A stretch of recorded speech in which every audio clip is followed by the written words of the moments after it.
Cuando es una enfermedad degenerativa hay una serie de parámetros, la primera ley, que ahora me la salto y os lo leeréis. Es decir, cuando hay una enfermedad degenerativa siempre hay ese componente de circunstancia que pone tu supervivencia en peligro, que además te pilla desprevenido, no estabas preparado, y que además es la experiencia más grave e intensa con la que te has confrontado en tu vida. Así muy resumido. Luego el carácter descubre la segunda ley, que es el carácter bifásico de la enfermedad. ¿Qué es el carácter bifásico de la enfermedad? Que para que se dé la enfermedad tiene que haberse siempre habido, o sea, los antiguos, los médicos antiguos, y si tenéis libros, yo he encontrado incluso en libros de, ¿cómo se llaman? Por ejemplo, vi que en la Plaza de Pes, de antigüedades, o sea, libros estos de medicina, de antiguos que hablan, por ejemplo, clasifican las enfermedades en frías y calientes. Y esto, hasta principios del siglo XX, encontráis testimonios de ello, enfermedades de naturaleza como medicina enfermedades de naturaleza caliente o fría. Y Hammer dice, hey, alto, no es que haya enfermedades de naturaleza fría y de caliente. Son dos fases de la misma enfermedad. Una artritis, una artrosis. ¿Entendéis? Una enfermedad está en la fase de emergencia, fase fría, y luego entra en la reparación, que es una fase caliente. Lo entenderéis muy claro con un ejemplo, en este caso el día traumático. Yo siempre pongo el mismo ejemplo, pero es que así es muy fácil de entender. Si yo me doy un golpe muy fuerte en el brazo y me produce una lesión en el brazo, ¿qué va a ocurrir a los próximos minutos? Que alrededor de esa herida se va a inflamar muchísimo. ¿Y qué es esta inflamación? Es una vasodilatación de los vasos sanguíneos de la zona que me permiten que a la zona lesionada me llegue más aporte de sangre que lleva glóbulos blancos que me van a dar la inmunidad por si entra un elemento extraño, lleva plaquetas que me van a permitir, si han habido vasos que están rotos, cerrar la herida, el sangrado, la hemorragia. Van a haber glóbulos rojos que transportan oxígeno para toda la actividad metabólica que se va a poner en marcha en la zona. Van a haber diferentes nutrientes, oligoelementos, proteínas, etcétera, que van a estar viajando por sangre y que me van a permitir reparar este tejido cuanto antes. Porque nuestro cuerpo se regenera a un ritmo, pero cuando hay una lesión, este ritmo aumenta la actividad. Hay un tejido de granulación mucho más activo en esa zona donde hay una lesión. La inflamación no se irá, no desaparecerá hasta que el tejido se haya reparado. Eso lo habéis tenido una experiencia vosotros mismos todos. Por lo tanto, concepto que nos tiene que quedar claro. La inflamación cumple una función reparadora. Si a mí la inflamación, el golpe que me he dado es muy fuerte y hay mucha inflamación, yo me tomo un antiinflamatorio porque me duele mucho y porque soy un quejica y porque no tengo tolerancia al dolor. Bueno, cuidado que estoy exagerando, porque lo digo porque hay gente que a veces se toma un analgésico por cualquier cosa. A veces está justificado y a veces no. Pero lo digo que hay gente que tiene tolerancia nula al dolor. Y tampoco es eso. Pero que conste que la inflamación, y yo me tomo el antiinflamatorio para aliviar mi dolor, pero no porque la inflamación sea mala. Y este concepto lo tenemos que tener muy claro, porque este concepto lo tenemos que pervertido por los medios de comunicación. ¿Qué te dicen? Te ponen un anuncio y una persona que está ahí en una fiesta y que no puede, y pobre, porque le duele la cabeza. Y de repente la lucecita se le enciende en su cabeza y tómate una aspirina, se te pasa el dolor y la vida sigue y ya puedes seguir bailando. ¿Y qué te da el código? El dolor es molesto, el dolor se puede eliminar y no hace falta que te preocupes de nada más. O sea, no te inculcan que te cuestiones por qué me duele la cabeza. A lo mejor me duele la cabeza, pues porque tengo un poco cargado el hígado y la vesícula. Y tomando un poquito de extracto de alcachofa me va estupendamente si me va el dolor de cabeza. O puede ser tensional por un exceso de estrés y lo que me convendría es bajar el estrés. Puede haber muchos motivos por los que a mí me duele la cabeza. Pero ¿qué te enseñan los medios de comunicación? Te duele la cabeza, tómate una aspirina y la vida sigue igual. Desde pequeños estamos recibiendo códigos inadecuados para atender adecuadamente nuestros problemas de salud.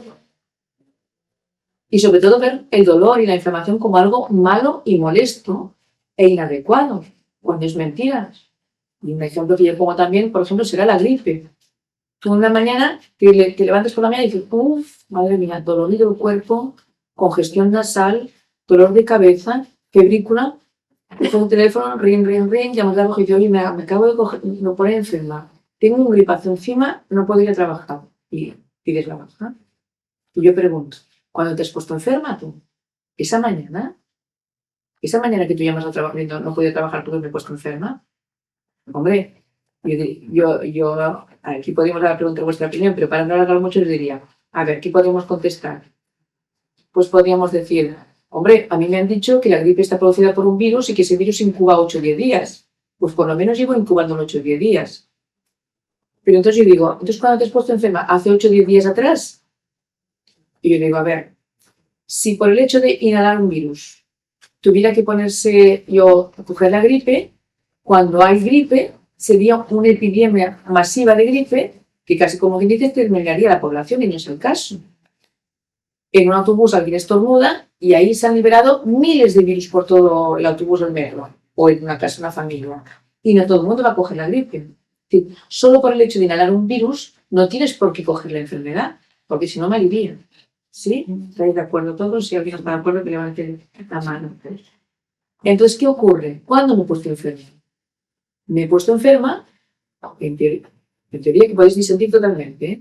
Me he puesto enferma cuando yo he llevado mi cuerpo súper estresado por circunstancias X, al punto que cuando yo he inhalado ese virus, he estado deteriorando, lesionando mi organismo, y cuando yo he inhalado el virus, además estaba con tanto nivel de estrés que ni siquiera me he defendido adecuadamente, mi cuerpo está deteriorado y un tejido deteriorado es caldo de cultivo para cualquier infección. Nada más tenemos que poner el ejemplo, ¿os acordáis que hace 2 años cuando hubo el tsunami? ¿Qué ocurre cuando hay una catástrofe así de terremotos o así de grave? Y hay cadáveres, que los cadáveres se hinchan por una proliferación bacteriana y entran en descomposición muy rápido. Una descomposición rápida es porque hay muchos gérmenes que están actuando. Esos gérmenes que también están en nuestro cuerpo cuando estamos vivos, pero cuando estamos vivos, nuestro cuerpo tiene recursos para ponerlos a raya continuamente. Pero en el momento que morimos, ya no tenemos un sistema que nos pone a raya. Y esos microorganismos empiezan a proliferar a sus anchas. De la misma manera que yo siempre pongo un ejemplo muy tonto, para poder entender. Si yo cojo un cubo de una alcantarilla lleno de gérmenes y mi brazo está sano y lo pongo dentro, a mí no me pasará nada. Pero si yo aquí me acabo de hacer una herida abierta, llena de tejido lesionado, y lo pongo dentro del cubo de agua de la alcantarilla, me va a coger una infección como una casa de grande que tendré que ir a acudir al hospital y me van a tener que poner antibiótico por suelo. Y en ese caso más vale que lo haga, porque si no igual me muero. ¿Entendéis la diferencia? Es decir, el microorganismo prolifera sobre un tejido lesionado. Y además, Hammer incluso es mucho más preciso, dice, cuando una persona está llevando un estrés mantenido, hay incluso microorganismos que se ponen a duplicarse en ese momento. O sea, en fase de estrés ya se prepara la infección y da la cara en la fase de reparación. Es decir, tenemos una emergencia biológica y para hacer frente a esa emergencia nos ponemos en máxima alerta y por tanto en máximo estrés. Máximo estrés significa que ponemos todos unos recursos para poder resolver, o sea, nos activamos muchísimo para poder resolver cuanto antes esa emergencia. Correr mucho, lo que haga falta. Y finalmente se resuelve esa situación. Cuando se resuelve esa situación, yo entro en lo que Hammer llama, o la que la medicina oficial habla de simpaticotonía y vagotonía. Estrés, simpaticotonía, se dispara el simpático. Solución del estrés, entro en vagotonía. Significa que estoy cansada, agotada, y aquí en las hojas tendréis todos los síntomas que acompañan una fase y la otra. Es la típica consulta que a mí me hacen, me dicen, mira, yo no sé lo que me pasa, pero me pasa algo muy raro. Y fijaros si la información que nos dan los medios de comunicación es falsa, que nos falsea totalmente el concepto que tenemos de nuestro cuerpo y de nuestra salud. Dicen, fíjate si me pasa algo raro, que yo voy estresado como una moto toda la semana y cuando llega el fin de semana, que es cuando descanso, me pongo enfermo o enferma. Y yo pregunto, ¿y por qué es raro? Hombre, porque en el momento que yo estoy tranquila y relajada, como bien y duermo mis horas, que es cuando yo tendría que estar más fuerte, me pongo enferma. ¿Entendéis lo que quiero decir? Está totalmente falseado el concepto. Tú castigas tu cuerpo toda la semana con pocas horas de sueño, con mala alimentación, con un estrés tremendo, porque tienes problemas con la familia, porque tienes problemas con el jefe, porque tienes etcétera, etcétera. Y claro, cuando por fin llega el fin de semana, le das las horas de sueño, lo alimentas bien, estás tranquilo, tu cuerpo intenta reparar toda la lesión que le has hecho toda la semana. Entonces te encuentras dolorido el cuerpo, te encuentras súper cansado porque tu cuerpo quiere reposo absoluto para reparar los tejidos lesionados. Porque mismo nada más con llevar un estrés mantenido, eso se sabe si lees cualquier informe de anti-aging, un estrés mantenido crea un estrés oxidativo en el cuerpo que lesiona los tejidos. Cuando llega el fin de semana, tu cuerpo quiere reparar esos tejidos, por tanto te pide descanso. Y como te pide descanso, se pone en vagotonía para que tú te quedes en la cama estiradito. Y además te da apetito, para que comas mucho y tengas muchos nutrientes para recuperar. O sea, te pide dormir y comer. Comer y dormir. Es lo que te pide el cuerpo para qué, para generarse. O sea, nuestro cuerpo sabe todo lo que hace. Sin embargo, el concepto lo tenemos mal. Y la gente me dice, ¿qué cosa tan rara me pasa? Claro, yo me río porque a mí todo el mundo me consulta por lo mismo. Me dice, es que me pasa algo rarísimo, es que el fin de semana, en las vacaciones siempre me pongo enfermo. Natural. Y durante la semana que voy estresado nunca me pongo enfermo. Pero fijaros un detalle. Cuando una persona tiene un brote inflamatorio, la medicina oficial que da cortisona. Cuando tú estás estresado como una moto, tu cuerpo produce cortisona, que es el cortisol natural. Lo que pasa en vez de ser sintético, en este caso el producto suprarrenal. Si tú estás con el cortisol por las nubes, nunca tendrás síntomas inflamatorios. Los síntomas inflamatorios vendrán cuando tu nivel de cortisol baje en sangre. ¿Entendéis? Es decir, eso tiene muchos matices que podríamos poner muchos ejemplos, pero lo que quiero que tengáis claro es que tenemos conceptos totalmente inadecuados, o sea, totalmente falsos e incorrectos, y esos conceptos nos lo han dado ya desde la escuela, desde los medios de comunicación y de los propios laboratorios farmacéuticos, que nos dicen, quita los síntomas y ya está, no hay nada más que hacer. Y de hecho toda la medicina oficial está enfocada mucho a nivel sintomatológico. Quita el síntoma y ya está. Pero no te cuestionas de por qué yo me encuentro mal, por qué yo tengo este síntoma. Eso nadie te lo incentiva, de averiguar por qué. Y claro, no nos extrañemos de que pasan los años, ocurre un momento dado que yo no me encuentro bien, que ese cansancio se empieza a hacer demasiado crónico, que yo tengo una molestia crónica y que yo no atiendo a mi cuerpo porque nadie en mi vida me ha enseñado a atender a mi cuerpo adecuadamente. Por ejemplo, los animales en los cambios de estación se purgan y tienen toda una serie, un criterio ellos mismos que hacen por instinto. Nosotros no tenemos ningún criterio. Todavía queda alguna persona de payés, así de payés, que tiene un criterio. Dice, a la primavera se hacen sus hierbecitas, se hacen sus curas. Gente que yo conocí, por ejemplo, mi abuela lo hace, pero la mayor parte de la gente ya no hace eso. Han perdido totalmente el instinto de supervivencia. No cuidan para nada su cuerpo adecuadamente. Y claro, castigamos, estresamos nuestro cuerpo hasta que finalmente se queda con muy pocos recursos, me refiero bioquímicos, y encima, un buen día, ocurre una circunstancia con una carga mucho más alta en la que ya no tenemos ni capacidad de respuesta, ni siquiera ni de fortaleza física para aguantar esa presión. Y nos ponemos gravemente enfermos. Y muchísimas veces, a veces, encima para colmo, el tratamiento que se nos da es agresivo, con lo que todavía deterioramos más nuestra capacidad de regeneración y llega un momento que llevamos nuestro cuerpo a un callejón sin salida. Y es triste porque si desde niños en la escuela se nos hubiese enseñado adecuadamente cómo funciona el cuerpo, de verdad, cómo tenemos que cuidarlo adecuadamente, e incluso es más, como padres, cómo tenemos que educar, que tratar a nuestros hijos para precisamente que ellos siempre sean mujer o hombre de recursos, pues tendrían más oportunidades, sea como sea. Hay una cosa que tenemos que tener clara. Llega un día que a todos nos llega la hora y nunca sabemos cómo va a ser esa hora. Puede ser por enfermedad, puede ser por un accidente, por una circunstancia que escape de nuestro control. Es decir, tarde o temprano a todos nos llega nuestra hora. Y es más, incluso aunque tengamos muchos conocimientos, puede ser por enfermedad, porque para una persona mayor, sola, que va perdiendo sus seres queridos, que va perdiendo sus amigos, que se va quedando aislado, que se va viendo pues que frente a la vida moderna se ha quedado sin recursos, etcétera, etcétera, llega el momento pues que se siente superado por la propia vida y la propia evolución que va tan rápido y que en su momento pues lo vive como una emergencia biológica y que finalmente le lleva a una patología. Fijaros que la gente anciana, normalmente, la gente mayor y longeva, ¿De qué acaba falleciendo? Pues normalmente de complicaciones de las vías respiratorias. ¿Y qué son las complicaciones desde el punto de vista psicobiológico? Amenazan tu territorio. Tu territorio amenazado, es decir, un peligro en tu vida. ¿Y cuando ves un peligro? Ves un peligro cuando te vas haciendo mayor y te vas quedando sin recursos.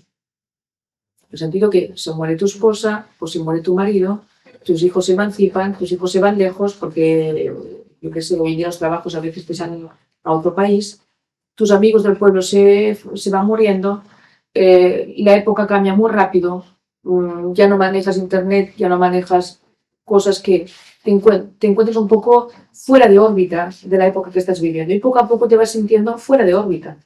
Y eso en el fondo empieza a ser un conflicto. Por tanto, tarde o temprano todos nos morimos, o por accidente o por enfermedad, porque tarde o temprano todos vivimos un conflicto. Y es a veces quedarnos solos en la vida. Es decir, nuestros seres queridos se van muriendo, nos quedamos solos. Y en un momento decir, bueno, ¿y la vida para mí qué sentido tiene ya? Si mis hijos están criados, si ya no tengo nadie, si ya... Entonces, sí que es verdad que la persona que ha sido una persona creativa, que ha sido una persona que le ha gustado conocer, saber, aprender, tiene más recursos porque en el fondo le sigue gustando aprender. Y a pesar de que esté sola, le sigue gustando aprender y compartir. Fijaros que normalmente las personas que tienen más preparación intelectual llegan a edad avanzada sin deterioro psíquico.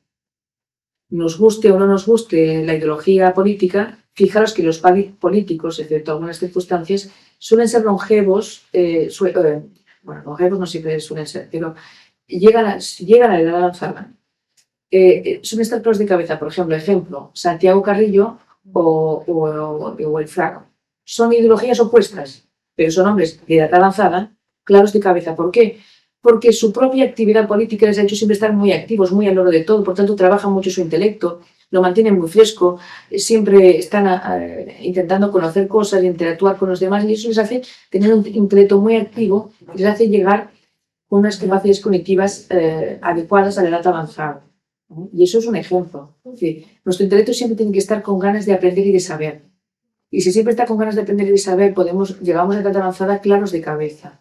En cambio, si nos dejamos ir a la deriva a partir de que nos retiramos, pues hay mucha más muerte neuronal porque no está activado. O sea, este sistema nervioso no lo activamos, por tanto, hay una deficiencia en el riego y hay mayores neuronas que mueren. Por tanto, mayor deterioro cognitivo de la persona. La tercera ley, muy importante, que descubre el doctor Hammer, la segunda ley hemos visto el carácter bifásico de la primera. La tercera ley que descubre el doctor Hammer es la ley del sistema autogénico de tumores y enfermedades afines. ¿Qué quiere decir? Y muy rápido, que cuando tenemos una emergencia biológica, en función de qué emergencia sea, sobre qué órgano repercute, en ese órgano habrá ulceración del tejido o proliferación del tejido. Eso ahora no me voy a extender mucho, porque esto es más adecuado para entender adecuadamente los tumores. Por ejemplo, en un estómago podemos tener una úlcera de estómago o un tumor de estómago.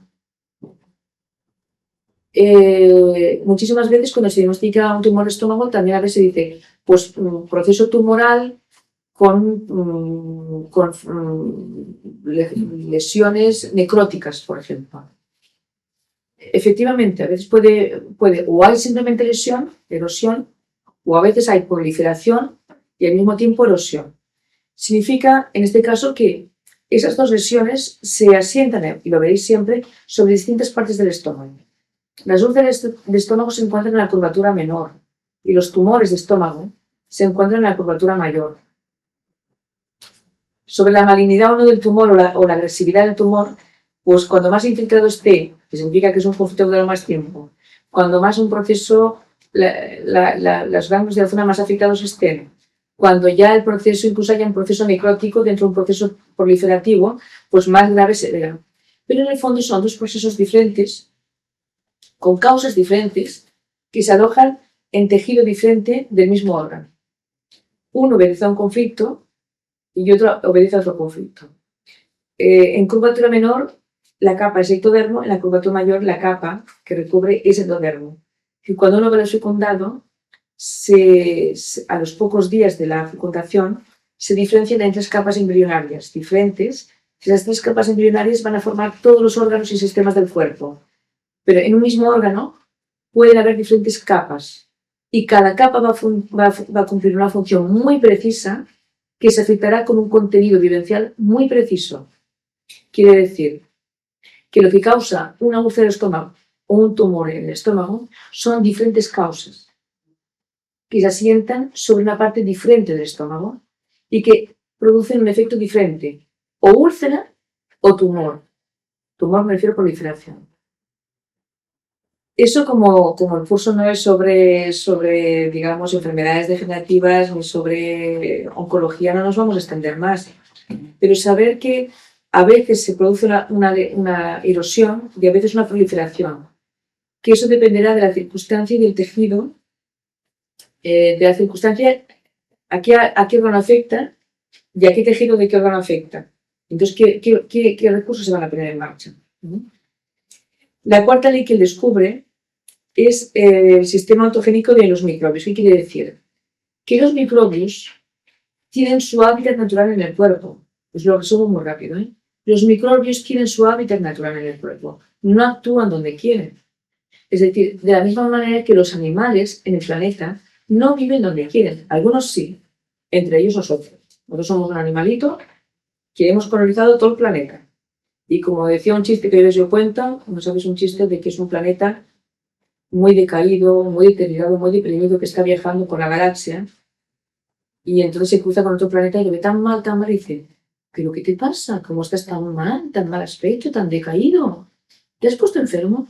Dice, no, dice algo muchísimo peor. Dice, he atrapado el Homo sapiens. ¿Qué quiere decir eso? Pues que somos un animalito que hacemos barbarie sobre el planeta en el que caemos. De momento estamos, que sepamos en este. Pero los demás animales no están donde quieren. Es decir, tú no te imaginas un camello en el Polo Norte, ¿no?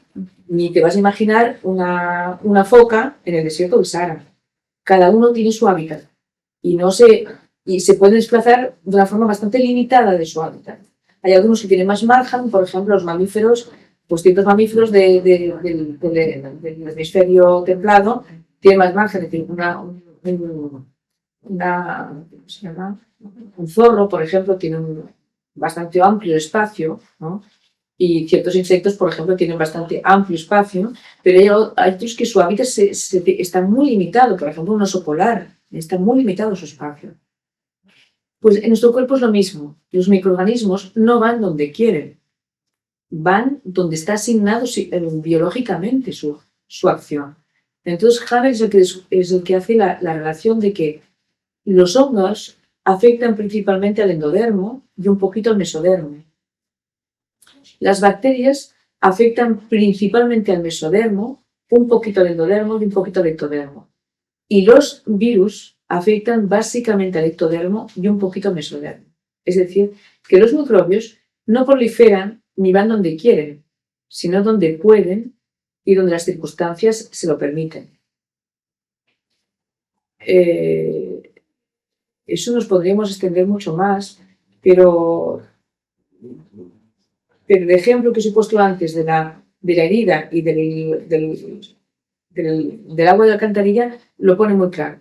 Es decir, si mi tejido está sano, no hay proliferación. Por ejemplo, cuando se hablan de infecciones por cándidas, las cándidas, todos tenemos cándidas en el cuerpo. ¿Sabéis? La cándida albicans. Todos tenemos. Sin embargo, si mi terreno no está deteriorado, esa cándida no prolifera. ¿Y cómo se deteriora un terreno? Pues un terreno se deteriora por estrés, pero también se deteriora por una antibioterapia dada de una forma inadecuada. Quiere decir que si yo, desde mi tierna infancia, a la mínima que tengo 2 febrículas de fiebre, me dan antibiótico, no dejo que mi sistema inmunitario se desarrolle y encima lesiono y castigo mi flora benéfica que me hace de protección, castigo mis mitocondrias celulares, que son antiguas bacterias que yo incorporé a mi medio y que son las que me dan energía para funcionar, con lo que hago a mi organismo más frágil. Resultado, que vos sabéis que hay muchas mujeres que tienen candidiasis crónicas. Preguntar a las mujeres con candidiasis crónicas que si han tomado antibioterapia repetida en su vida, y ves que todas lo han hecho y que además han llevado mucho estrés. No hay una mujer que tenga candidiasis crónica que no haya tomado antibioterapia más de una vez en su vida ni ha llevado un estrés mantenido. Si es una persona que ha llevado una vida sana, saludable, que no... En el caso puede ser solamente uno de los dos. Podría ser uno de los dos. Podría ser uno de los dos. Pero, porque claro, un estrés mantenido castiga mucho el organismo y puede deteriorar el ecosistema interno. Sí, sí. Entonces, esa sería la cuarta ley, muy resumidamente. Y la quinta ley es, el doctor Hammer le considera que es el broche de oro que culmina sus 4 descubrimientos anteriores. Y es que el sentido biológico de la enfermedad es un poco la presentación que ha hecho Luis Botino esta mañana. Es decir, la enfermedad tiene una razón de ser. La enfermedad obedece, tiene una coherencia biológica. Yo sufro una emergencia y mi cuerpo me ayuda a su manera. ¿Dónde está el problema? El problema es que esa emergencia, si dura mucho tiempo y yo no la atiendo adecuadamente, me va a producir un desgaste, me va a producir una respuesta en el organismo que finalmente me puede llevar a la muerte. ¿Eso lo entendéis? Es decir, el fallo donde está en que la emergencia biológica o el maltrato que yo le he dado a mi cuerpo más la emergencia biológica, hay tal deterioro de mi organismo y luego encima el tratamiento que yo le doy es tan inadecuado que finalmente mi cuerpo se encuentra sin recursos ya psíquicos y sin recursos físicos para poder solventar la situación. Y tienes que pensar que cuando más débil yo me encuentre físicamente, menos recursos psíquicos tengo. ¿Por qué? Porque estoy cansada, porque estoy vulnerable, y me encuentro sin recursos. Y todos habéis podido encontraros con la situación de que el día que estáis muy nerviosos por lo que sea, perdéis los estribos más fácilmente. Es decir, os sentís más irritable y tenéis menos paciencia. Menos paciencia es menos recursos. A ti una persona que te molesta, y si tú estás descansada, estás tranquila, pues tienes paciencia y le aguantas. Un día esta persona te molesta y ya te encuentras cansada, vulnerable, y ya no tienes recursos para aguantar a esa persona. Y te confrontas con ello, lo que te crea más estrés y más problemas. ¿Entendés lo que quiero decir? Y cuando tú más tranquila, más relajada estés, más fuerte, más saludable te encuentres, más recursos tienes también de aguante frente a circunstancias adversas. Por tanto, la quinta ley es la que explica la coherencia biológica de la enfermedad y explica cómo, en ciertos casos, cómo el cuerpo se pone en estrés para resolver la emergencia. En el fondo, el estrés nos da recursos para resolver la emergencia.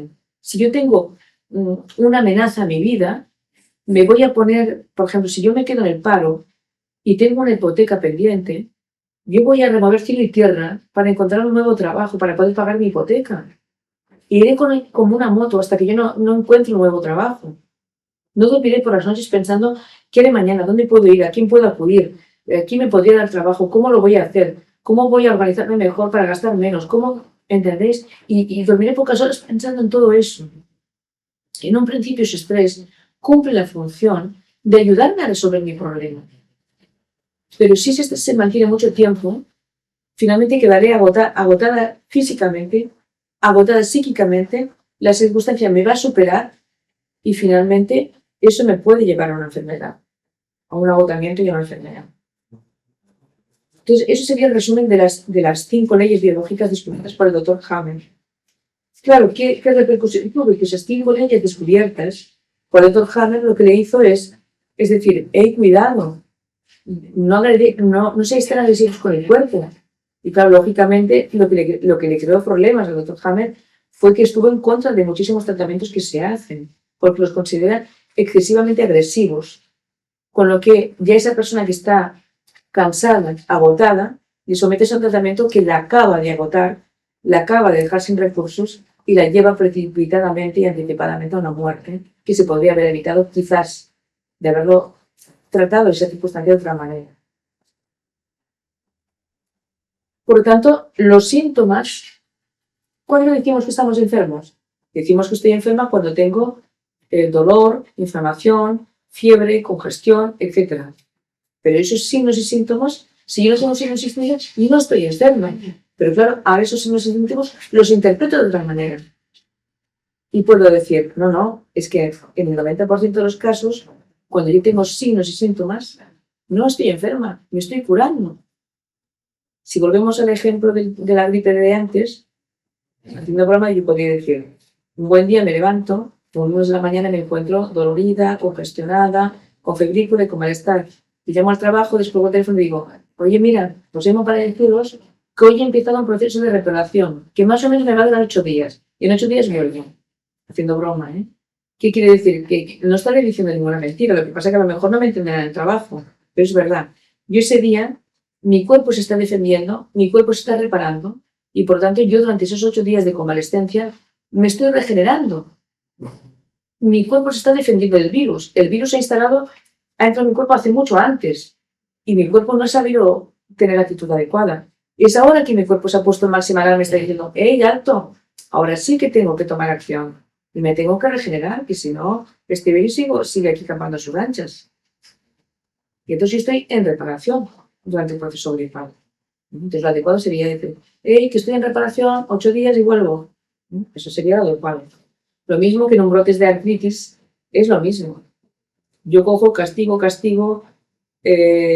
psíquicamente, físicamente, y un buen día me coge el brote fuerte. Lo mismo, estoy en reparación. Cuando tengo el brote, estoy en reparación. Por tanto, ahora podemos empezar a cambiar el lenguaje que os mueve de la enfermedad.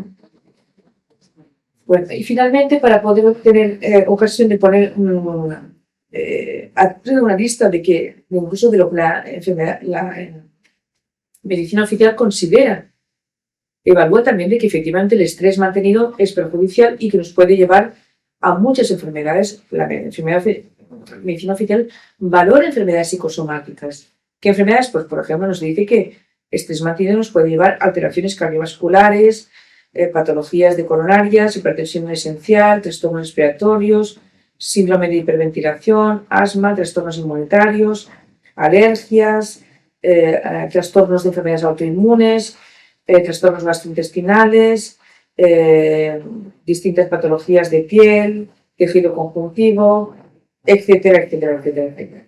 Eso lo contempla la función. Y finalmente llegamos, bueno, ¿cómo interpreta, cómo podemos evaluar las enfermedades en general? Y a la tarde ya nos teníamos mucho más en las enfermedades infantiles, ¿no? Pues la psicosomática va a evaluar que cada enfermedad, que como hemos dicho esta mañana, no tiene una causa traumática, intoxicativa ni genética, va a evaluar como una emergencia biológica, una situación que pone la supervivencia de la persona, en este caso del niño, en peligro. Y que ese niño tiene un código ancestral que ya sabe valorar que hay una amenaza en su vida. Quiere decir que el día que mamá lleva por primera vez al niño al parvulario, y hay mamás que cogen un año sabático y tardan un tiempo más, o por lo menos, yo qué sé, llevan al niño con la abuela, o cogen una canguro para que el niño tenga un periodo de adaptación mayor antes de estar solo con mamá a llevarlo solo a la guardería. Entonces, le dan un espacio de adaptación que permite que el niño tenga recursos para confrontarse con esa primera separación traumática de mamá. Pero hay mamás que tienen el niño y cuando se acaba el plazo de maternidad, como un reloj, hasta hoy has estado 24 horas un día conmigo y mañana de repente el niño se encuentra 8 horas separado de mamá. ¿Cómo crees que vive el niño? Que ha estado 3 meses más los 9 de embarazo, íntimamente unido a mamá, y un buen día mamá lo lleva a las 7 de la mañana o a las 8 de la mañana a la guardería, ambiente diferente, gente diferente, comida diferente, porque muchas veces eso coincide con el destete, una falta garrafal. ¿Cómo pensáis que puede vivir el niño esa situación? Pues lógicamente muy mal. ¿Qué pasa en las guarderías? Que todos los niños están enfermos. La mayoría de los niños que los llevan a la guardería, muchas veces hay que volverlos a sacar de la guardería, porque se ponen tan enfermitos, se ponen.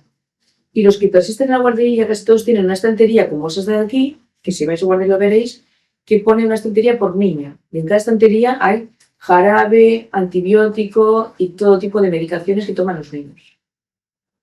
Casi todos los niños ya están hipermedicalizados desde la más tierna infancia. ¿Por qué? Porque ha habido una emergencia biológica que no se ha atendido, que no se ha previsto y que no se ha atendido adecuadamente en el momento que el niño tiene la primera separación traumática de mamá. En la naturaleza esa separación no se daría nunca de ese modo. Una mamá prehistórica no lleva a su bebé a la guardería. Una mamá prehistórica cuida a su niño en su retoño y la separación se va haciendo paulatinamente a medida de que el niño va adquiriendo autosuficiencia. El niño camina solito y poquito a poquito se aleja a 1 metro de mamá. El niño va adquiriendo fuerza y capacidad de defenderse y ya se aleja a 3 metros o 5 metros de mamá. ¿Entendéis? Y finalmente el niño ha adquirido suficientemente autonomía como para ya separarse del todo de mamá y enfrentarse él solito para buscarse la vida, para ganarse el alimento y para defenderse de las agresiones que pueda encontrar. Pero eso se ha hecho en un periodo paulatinamente. Llevar al niño a la guardería de la noche a la mañana es algo que no está codificado en el niño y que supone una amenaza muy grande en su vida. Sobre todo si el niño es pequeño y no tiene capacidad para entender qué está pasando y por qué de la noche a la mañana yo me encuentro en una guardería con una serie de gente desconocida, con una alimentación diferente, con unas influencias diferentes. El niño no tiene capacidad para integrar esa información. Para que los que no podéis venir por la tarde, os voy a poner un ejemplo de una enfermedad. En 10 minutitos acabaremos para los que tengáis que ir a comer fuera, ¿no? Te venga la frase y vas a hablar algo de la cuarta. Sí. ¿Sí?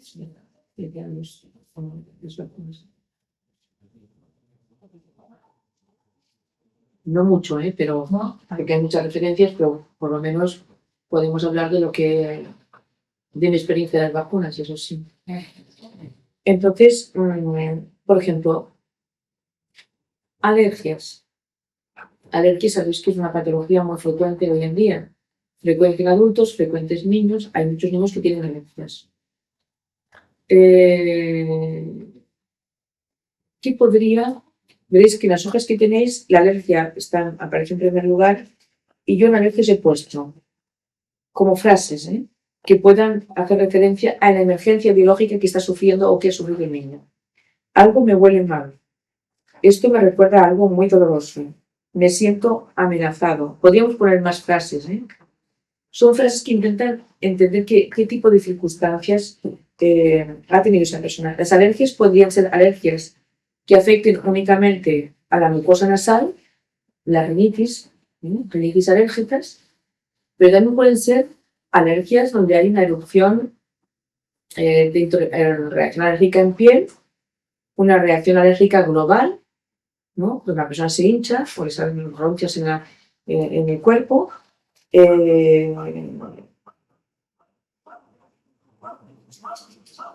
Alergias además a una sustancia específica.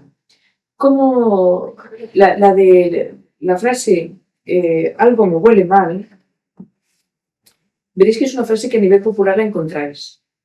Cuando una cosa os crea inseguridad, dice, uy, esto me huele mal. No es una expresión que no sé si la habéis tenido, pero en este caso es popular. Esto, o también se dice, esto me da mala espina. En el refranero popular están llenas de frases que hacen referencia a las patologías. Lleno de frases que hacen referencia a las patologías. Pero entonces decir, esto me huele mal, ¿por qué? Por la codificación biológica. Imaginaos, recordar siempre, tener presente, somos mamíferos. ¿Qué haría un animal si tenéis un perro en una casa y un día llega una visita inesperada? ¿Qué va a hacer el animal? De entrada ladra. Y cuando os le decís, shh, no ladres, y el perro intuye que esta persona, vosotros la habéis abierto la puerta y la recibís, intuye que se tiene que callar y que es una persona no conocida o respetada por vosotros. Pero ¿qué va a hacer el animal? Se va a acercar a la persona y ¿qué va a hacer? Le va a oler, ¿no? Y de entrada se irá acercando muy desconfiado. Irá oliendo. Si esa persona huele a miedo, le va a gruñir a pesar de que sea amigo del dueño. Porque desconfiará de una persona que le tiene miedo, porque piensa, si me tiene miedo, a ver, no es que tenga ese proceso racional, pero actuará por instinto. Si me tiene miedo, es que tiene mal rollo con los perros, por algo será. Por tanto, si desconfía de mí, yo de él. Y no me fío de alguien que me tenga miedo. Y por eso se dice que lo peor que puedes hacer con un perro es tenerle miedo, porque si le tienes miedo, ellos más fácilmente te muerden o te gruñen, porque desconfían de ti, por instinto. Es un código que está en ellos. Entonces, pero lo primero que hará un animal cuando ve una situación, intuye una situación de riesgo, es oler el aire, oler esa persona. ¿Qué hacemos nosotros cuando nos encontramos con una persona o con una circunstancia que no nos gusta? Nosotros ya no olemos porque como mecanismo de defensa ya no utilizamos el olfato como nuestros amigos, los demás mamíferos. Utilizamos el olfato muchísimo menos. Pero a veces, como hemos dicho, cuando hay una emergencia biológica, es el cuerpo que toma el control de la situación. Y toma el control con patrones arcaicos. Y según los patrones arcaicos, sí se debe oler el ambiente cuando hay un sentimiento de amenaza. Y de todas formas, siempre se debe oler el ambiente para protegernos. ¿Qué quiere decir eso?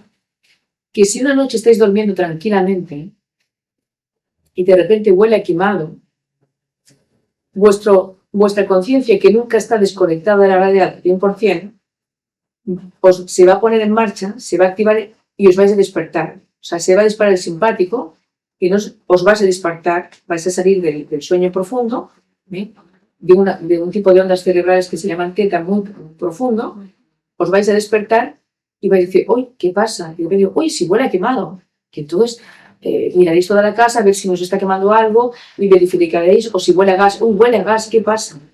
Y vais a actuar. Y entonces, ¿qué quiere decir? Que aunque vosotros ya no tengáis la sensación de utilizar el olfato como medio de supervivencia, vuestro cuerpo sí lo utiliza. Lo utiliza aunque vosotros no os deis cuenta. Y si hay algo que él ya tiene codificado como peligro, olor a gas, olor a quemado, os va a despertar y os va a poner en estrés para que actuéis con rapidez.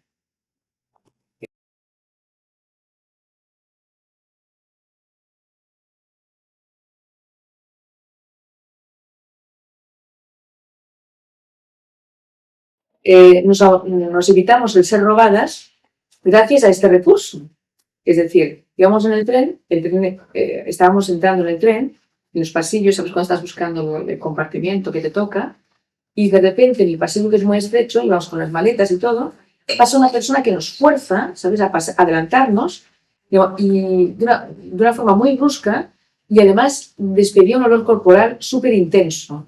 Cuando una persona no tiene mala conciencia, se estresa, y al estresarse genera un olor con una carga de adrenalina que hace un olor muy peculiar, huele muy fuerte. Cuando tú no estás muy estresado, el olor, no sé, habéis fijado, el olor de sudor huele peor. Entonces pasa hacia un olor tan oloroso, ¿sabes? Ese sudor de estrés muy fuerte, que ella y yo nos miramos y decimos, esta persona no viene con... O sea, nos miramos y nos entendemos perfectamente, esta persona no está con buenas intenciones. Así que ella y yo nos hicimos, ¿viste? Cogimos el bolso y nos lo apretamos muy fuertes contra. ¿Qué pasó? Que otras mujeres más allá no estuvieron tan alertas, les pegó el tirón y se llevó el bolso. Ella y yo no nos pasó porque habíamos estado con el bolso muy al cuidado. Quiere decir que a veces esos recursos arcaicos todavía son válidos para evitar un peligro. Un peligro, en ese caso un peligro, pues bueno, si te roban el bolso y sobre todo si es un país extranjero, pues es una faena, la verdad que es una faena que puede ponerte hasta tu vida. Entonces, algo me huele mal. Si eso dura poquito tiempo, no va a pasar nada. Pero si esa circunstancia, algo me huele mal, dura mucho tiempo, puede ser un resfriado como una catedral, o puede crear lo que Hama llama un raíl. Y ese raíl puede ser el raíl a una alergia determinada. Por ejemplo, una alergia a los ácaros, una alergia al polen de las gramíneas.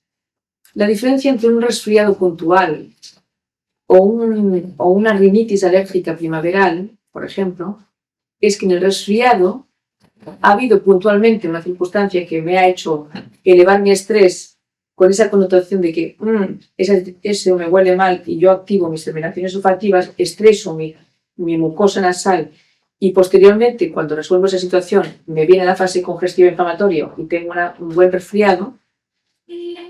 O bien, en una rinitis primaveral significa que yo tengo puntualmente un estrés en que además se da la singularidad de que en el ambiente hay un determinado componente que no está siempre todos los días.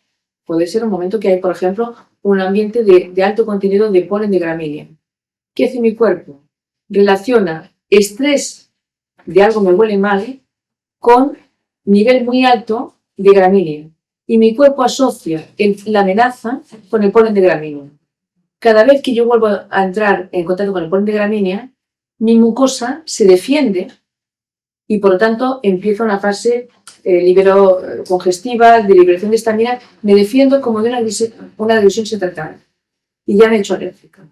¿Entendéis la diferencia? El conflicto es prácticamente idéntico, la única cosa es que la circunstancia en cómo se ha dado, los mecanismos son diferentes y entonces mi cuerpo, pues en un caso lo asocia a una sustancia, en otros casos es una situación puntual que resuelvo, hago la fase congestiva de reparación y aquí se acabó el problema.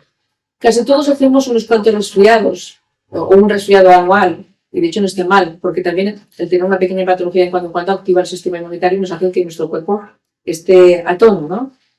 ¿Qué ocurre? Pues a veces sí que puede ir asociado pues, a un proceso vírico, gripal, o a una complicación con bacterias, que a veces se nota porque el moco es más verdoso, porque como hemos dicho, siempre que hay tejido lesionado puede haber una sobreinfección. Y a veces la sobreinfección se da. Pero que conste que no ha sido ni bacteria ni virus que me ha provocado el resfriado, sino que ha sido otra circunstancia. Mucha gente se resfría y dirá, no, es que yo me resfrío con los aires acondicionados. Sí, pero muchísimas veces precisamente esa persona puede tener muy claro el código que los cambios de clima, lo puede tener como código genital, le pueden provocar amenaza. En tiempos arcaicos, los cambios de clima producían migraciones, no solamente propias, sino de otros animales, que podían suponer un peligro a tu vida. Y por tanto la gente se ponía en mayor estrés.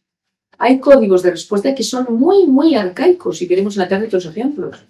Muy arcaicos, pero cuando un código, por muy arcaico que sea, ha sido vital para la supervivencia, se va a poner en marcha y no va a tener en cuenta para nada tu opinión. Se pone en marcha sin que tú te des cuenta. Y cuando te quieres dar cuenta, muchísimas veces es un poco tarde. Porque como nadie nos ha enseñado a atender adecuadamente nuestro cuerpo, nunca nos fijamos cuando estamos llevando estrés. Nunca atendemos adecuadamente nuestro cuerpo cuando yo pierdo el apetito, cuando yo me cuesta conciliar el sueño, cuando yo no duermo bien por las noches, cuando yo estoy intranquila en general, cuando estoy más irritable de lo normal. Hay una serie de síntomas que nos podrían indicar que algo no va bien y que yo nunca atiendo esos síntomas, porque nadie me ha enseñado a hacerlo. Y en todo caso, si lo atiendo mal. ¿Y por qué digo mal?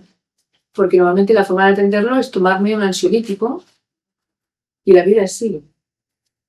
A veces, en situaciones de estrés, tomar un ansiolítico es inadecuado.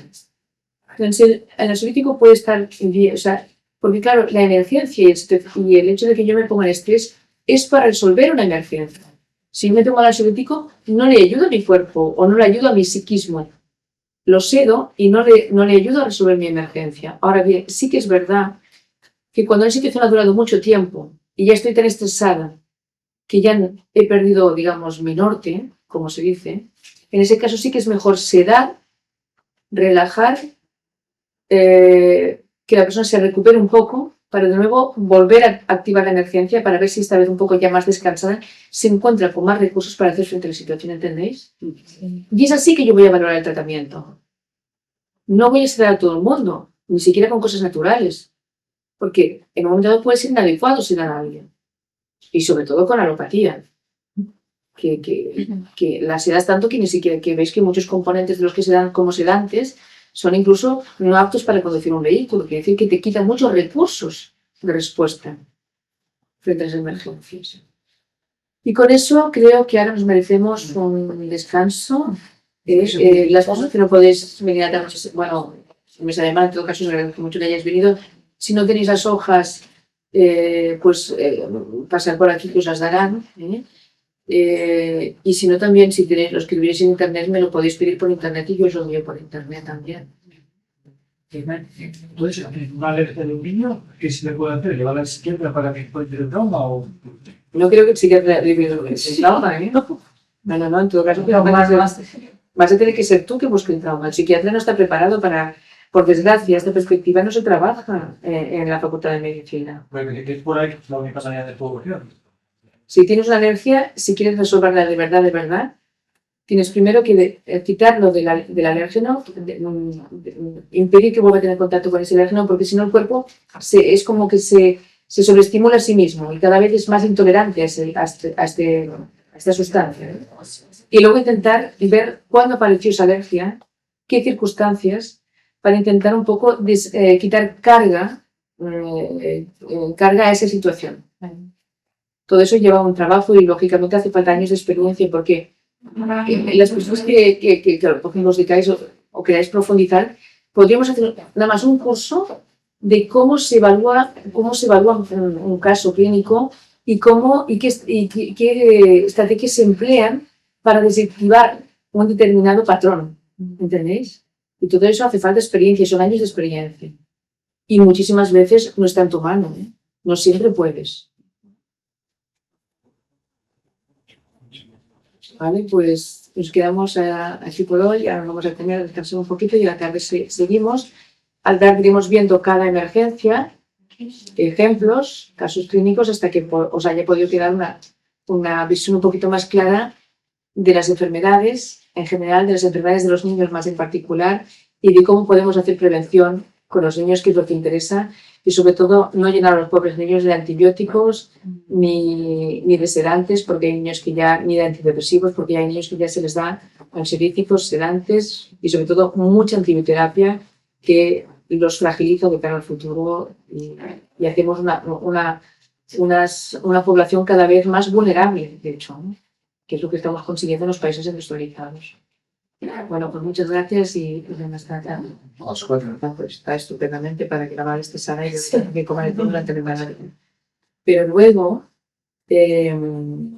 durante la lactancia, cuando se empieza a cambiar, cuando se hace el paso de lactancia materna a la alimentación normal, en Occidente seguimos un protocolo del pediatra, que se empiezan introduciendo este alimento, luego este otro, este otro.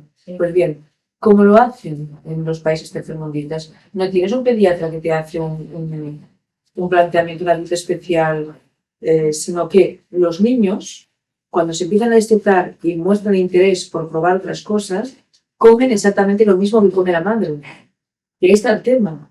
Es decir, el niño no puede tener un periodo donde hace una alimentación diferente. Lo que no va a comer son ciertas cosas que son picantes, fuertes, pero el alimento de base, por ejemplo en Nepal, ¿no? Comen arroz con lentejas y verdura. Ellos muchas veces se ponen picante, pero en principio picante es como un bolecito que nos ponen un bolecito aparte, lo ponen. No pondrán picante en la comida, pero la comida de base es la misma, y si a alguno se le añade un poquito de picante, incluso el bebé comerá esto, ¿eh? Es decir, a que se acostumbra a decir que no se hace una diferenciación. Lo que ocurre es que lo que se le da es poca cantidad. Quiere decir, yo lo que vi en Nepal, que la madre estaba amamantando al niño, y cuando llega la hora de comer, la madre lo tiene. Claro, como allí no hay parques, ni hay cochecitos, ni hay nada, pues la madre lo lleva todo el día colgando al pecho. El niño ya mama, y en la comida lo tiene puesto en la falda. Cuando el niño empieza a mostrar un interés por el plato de la madre, pues entonces la madre de lo que ella come, claro, a algunos le dan frente que tienen, pero bueno, al fin y al cabo, es decir, también se lo da predigerido. La madre de lo que ella come, saca un poquito, como si fuera un pajarito, y le da de probar. Y si cuando el niño tiene un poco más de dientes, por ejemplo, si es un trozo, yo que sé, de pollo o de una fruta, se te da un trozo para que el niño lo vaya chupando, y sabe la aplicación los niños que babean y van chupando. Dice que el niño come lo mismo que la madre. No es suficiente, o sea, no, aquí el tema no es que el niño, que la madre coma bien de todo durante el embarazo. El tema es que cuando el niño empieza a comer, tiene que comer lo mismo que comía la madre, no una dieta diferente. Ahí está el tema, que esta manera que hemos entendido tiene. No es el tema que la madre coma de todo, el tema es que el niño, cuando empieza a comer, tiene que comer lo mismo que comía la madre. Y si es una alimentación de un plato tradicional, pues es arroz con lentejas y verdura, pues comerá de eso. Lo que pasa es que, claro, no le harás un potito así de grande de arroz con lentejas. Empezará tomando una cucharita de café predigerido, porque la madre lo habrá masticado y lo habrá ensalivado, de arroz con lentejas y un poquito de verdura. Y luego empezará a chupar pues un trocito de fruta. Y todo en muy pequeñas cantidades, cuando todavía él se está amamantando. Cada día que pasa y el niño pues, se muestra mayor interés, pues comerá un poquito más cada vez.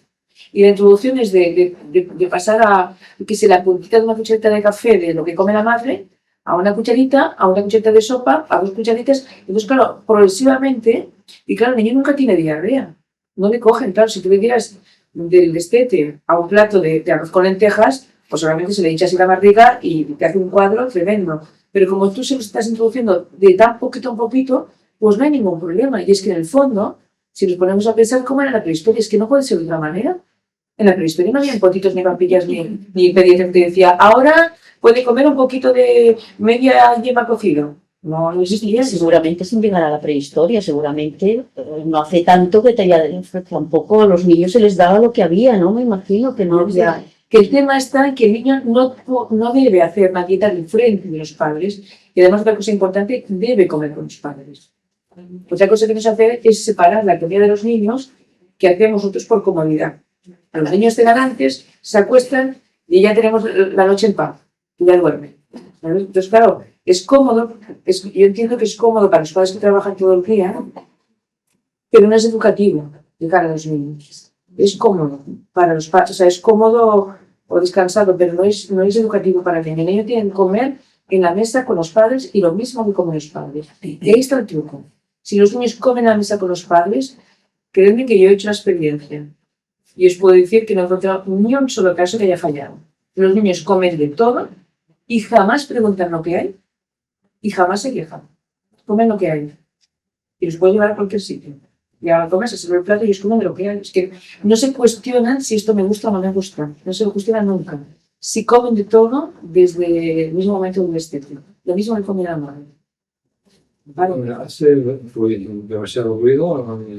No. Para tu voz no hay problema. Para la grabación, no lo sé. No, tampoco. Esto contesta la pregunta tuya, ¿verdad? Sí. Lo que no entienden por qué de repente si comía, claro, porque desapareció el padre que deja de comer, pues Claro, pues ahí hay un caso que hablaba de que el niño comía perfectamente bien de todo, hasta los 2 años. y entonces el padre tiene un traslado por trabajo, ¿no? Por Sí, trabajo, pero él solo, y queda el niño con la... y queda el niño con la madre y deja de comer. Pero claro, vinculado con la comida, todos sabemos que aparte de eso, sobre todo, pueden haber muchas historias afectivas que se crean. No es por nada que tenemos los problemas de anorexia o bulimia, de los cuales hoy no hablaremos porque si entramos en esto ya no salimos del contexto del que era eso. Pero efectivamente, junto con la comida, hay una carga afectiva muy grande. Y entonces puede ser que papá se vaya o pues, pierda el contacto con los progenitores y podría ocurrir pues, que el niño deje de comer. Tendríamos que evaluar mejor el caso para entender por qué en este caso, porque puede haber otro caso que papá se vaya y el niño no deja de comer. Pero en este caso, pues sí dejó de comer. Es decir, a veces hay casos que de entrada no son tan fáciles de entender. Había otra persona, y quizás para contestar, porque también viene bien para aclarar dudas, que decía, hombre, yo hay temas que yo puedo entender los conflictos, pero en niños muy pequeños o en animales, por ejemplo, es difícil. Hay animales que padecen leucemias, perras que padecen cáncer de mama, igual que las mujeres. En realidad, los animales de compañía padecen exactamente las mismísimas enfermedades que los humanos, especialmente los de compañía. Y además, como decía un señor que me encontré en un pueblo, era un señor que aparentemente cariñoso así, y cuando se acercaba un perro, se ponía súper tenso, venga, fut, fut. Y en un momento yo le pregunto, ¿qué no le gustan los animales? Me dice, a mí me encantan los animales. Dice, no, dice, yo lo hago por ellos. Dice, porque si se humanizan demasiado, se ponen enfermos y se mueren pronto. Le decía el hombre, ¿no? Dice, lo tengo comprobadísimo. Mientras que les mantienes una distancia, nada. A la que entran demasiado en relación contigo, se humanizan mucho y mucho más fácilmente se ponen enfermos y se mueren. Y de hecho no podíamos ver que no tuviese razón. No tuviese razón. El perro muy en contacto con el progenitor entra en muchas circunstancias que le crean contradicción. El animal sigue su código, pero el momento que entra muchísimo con el ser humano, entra en contradicción. Y os voy a poner un ejemplo que es de un libro de veterinario, que además este libro está traducido al castellano, pero quizás ahora no se encontrará porque es un poco antiguo. Y habla es un veterinario, es norteamericano, y es un veterinario que ha visto el veterinario de uno de esos perros que, pastor lobo, pastor alemán, que se habían hecho muchas películas. Era una hembra. Y en un momento dado, bueno, pues en la primera edad, los dueños de la perra deciden hacer una cría. Y en la cría que tiene, uno de los cachorritos nace albino. No sé si sabéis que hay muchos animales que cuando nace un albino lo matan, nada más nacer. ¿Por qué? Porque es una anomalía que tiene su explicación, que ellos lo ven como una vulnerabilidad que va a poner en peligro el grupo y que además él igualmente no va a subsistir, le va a ser más difícil subsistir. Por lo tanto, la madre ya de entrada lo mata por supervivencia del grupo. Nada más nacer lo mata. El copito de nieve, famoso copito de nieve, pues creo que había matado a su madre, pero unos cazadores, y por eso en la Guinea. Pero si no, muchas veces es que ya no se encuentran, hay más albinos de lo que se cree, pero muchas veces es la propia madre que los mata. En todo caso, hay la camada y la madre a la que limpia se come la bolsa, sabes que se come la bolsita asiática tal y cual, y lo lame y tal, como hay la percepción del color sabemos que es diferente, pero en todo caso la madre percibió perfectamente que este cachorrito era diferente de los demás, y de momento que ya los habían limpiado, que estaban los dueños allí, en un momento dado fija la atención en este y va directo para matarlo, pero justo a tiempo que los dueños lo evitan, le quitan el cachorro y lo separan. En la casa había una gata, le dan al cachorro le dan biberones y quien se encarga de un poco darle el calorcito humano, se lo dan a una gata que hay en la casa, lo separan de habitaciones distintos y la gata lo adopta. Y por tanto el cachorro albino es, digamos, arropado por una gata y se le separa del resto de la manada y de la madre. Y en un momento dado, en la casa hay un descuido y se deja la puerta abierta. ¿Veis? Queda la puerta abierta entre las dos habitaciones. La hembra sale disparada, va hacia donde está el cachorro y de un pack, de la boca de esto, lo mata. Lo desnuca, lo mata, lo mata. Pero una vez lo mata, lo ha matado, y además llegan los dueños y la riñen, la perra entra en estado de shock y en las semanas siguientes casi se muere la madre. Se muere porque estaba como absolutamente desorientada. Es como que tenía una contradicción de lo que su instinto había dicho de hacer y luego de lo que había hecho. Le había creado un cruce de cables en su cabeza. Dejó de comer, no amamantaba a los otros, yo qué sé, lloraba. O sea, le hizo un crack. O sea, le había cuestionado, ¿sabes? Ese instinto se había quedado cuestionado por su cercanía con humanos. Y como estaba tan humanizada, porque de hecho hacía películas, una perra súper inteligente, pues ella puso en vigor su instinto, pero luego esto le creó una conexión, había matado a uno de sus cachorros. Y bueno, la salvaron por los pelos, ¿eh? No quería comer, bueno, se le ocuparon totalmente los padres a la perra. A los demás los tuvieron que alimentar con biberón, en un momento que luego mataron. Quiero decir, estas cosas se dan. Se dan contradicciones y además los animales evidentemente tienen conflictos biológicos que por el hecho de estar en contacto con humanos los hacen y a veces los hacen de una forma mantenida. Y os puedo contar un ejemplo de una propia perra que yo tuve. Es decir, yo tuve una perra que la recogí abandonada y maltratada, muy maltratada. Y claro, cuando ya yo la cojo, que es una cachorra, pero recojo ella de su hermano, mi hermano no lo puede salvar, ya ella estuvo en la vida y la muerte, pues ella luego tenía pues una colchoneta donde dormía, su plato de comida y por fin tenía un espacio suyo, ¿no? Y entonces ella se volvió, aparte que era zurda, que hoy es un poco complicado, pero las hembras zurdas son mucho más territoriales que las hembras diestras. ¿Por qué sabía yo que era zurda? Porque cuando pedías la pata te daba la izquierda. Los animales hay zurdos y diestros también. Que se nota espontáneamente con qué pata te piden. Cuando te piden algo te lo piden. No es que tú les enseñes la pata, es que ellos ya espontáneamente tienen tendencia a dar la pata. Pues te dan la zurda o la diestra, zurdos o diestros. Mi perra daba la pata izquierda y era muy dominante. Y cuando ya tiene su espacio, pues cuando mi hijo, que en el fondo era un cachorro todavía, se acercaba a su colchoneta o a su plato de comida, como en un momento dado que es muy maltratada, pero luego la recogen a un refugio, está con muchos perros, pues ella está acostumbrada un poco a defender su espacio, no para la supervivencia. Entonces, cuando mi hijo se le acerca mucho, lo ve como que le va a quitar su colchoneta o su comida, y se ponía abierta de 4 patas sobre su colchoneta para que no hubiese ningún trocito para mi hijo. Y el plato de la comida se ponía encima del plato y lo tapaba con todas sus patas para que mi hijo se pensara que iba a quitar algo de la comida. Eso a mi hijo le pareció muy divertido. Y entonces, ¿qué pasaba? Que a la que ella estaba distraída, iba a su colchoneta y se ponía la colchoneta y decía a ver que le quitaba la colchoneta. Bueno, parece una tontería, ¿verdad? Y ella venía como una loca, se ponía a llorar, intentaba echar a mi hijo de la colchoneta y se ponía con las patas así estiradas para quitarle todo el espacio de la colchoneta. Pues bien, pasaron esto desde el punto de vista psicobiológico, es un conflicto que se llama de nido y que se somatiza en mama izquierda, en una zurda en mama derecha. Pasa el tiempo, mi hijo se hace mayor, tiene novia y claro, estos juegos se le olvidan a mi hijo.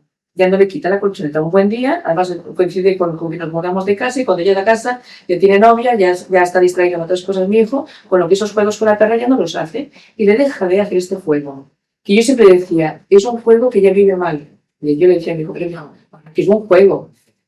Es un juego que ya vive muy mal, porque ya está defendiendo su espacio. Y a partir del momento que mi hijo se lo deja de hacer, le empieza a crecer un tumor en la mano. Exactamente la que estaba codificada. Y le empezó a crecer un tumor. Como el conflicto había durado tanto tiempo, era un tumor que no se paraba, es decir, era un tumor como si fuera... O sea, yo en un momento dado finalmente le hago operar y el tumor, únicamente sacó el tumor, pues igual ya pesaba 1 kilo. O sea, llegó un momento que yo se lo tenía atado con un pañuelo y al final finalmente decidió sacárselo porque ella se me iba comiendo todo las juntas de las baldosas, como que su cuerpo le pedía calcio, porque lo estaba calcificando, se me comía, bueno, todo el cemento, todo lo que encontraba de calcio, se comía las piedras o sea, todo iba para ahí. Y finalmente pensé, ostras, hice el cálculo de lo que había durado ese conflicto y digo, bueno, esto puede llevar a ser así de gordo. Y se lo hice quitar, pero el conflicto estuvo clarísimo. Ella empieza a calcificarlo, ella hizo una lesión, fue haciendo una lesión repetitiva. Y así se costó esta imagen que me veis muy bien. Esto es un estado de...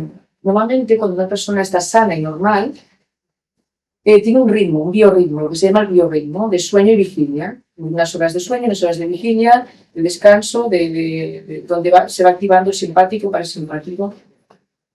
Cuando una persona hace un conflicto, que es lo que el doctor Hammer llama el DHS, hay una emergencia biológica. Esto el doctor Hammer lo llama DHS, recuerdo a su hijo que falleció, que se llamaba Dirk Hammer. Sí. Esta persona entra en alarma, tiene una preocupación, algo que le preocupa, que supone una emergencia biológica para ella, y se dispara la alarma. Y eso hace que le cueste conciliar el sueño, la boca seca, pierde el apetito, puede tener síntomas muy variados en función también de qué órgano es el afectado.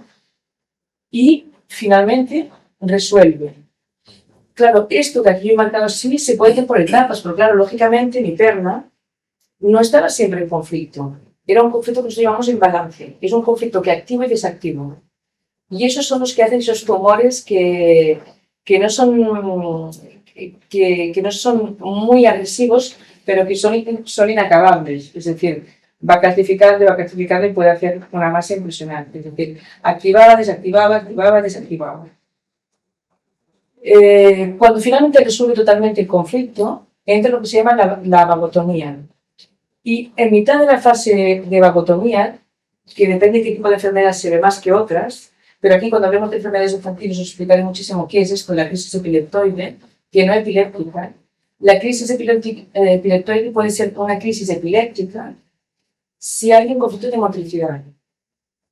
Pero si no, da otros síntomas que en el caso de las enfermedades infantiles os diré cuáles son. O sea, el tiempo que ha durado la emergencia es tanto como dura la reparación. Pero justo en mitad de la reparación hay lo que se llama la crisis epileptoide, que es la noche de máxima sintomatología.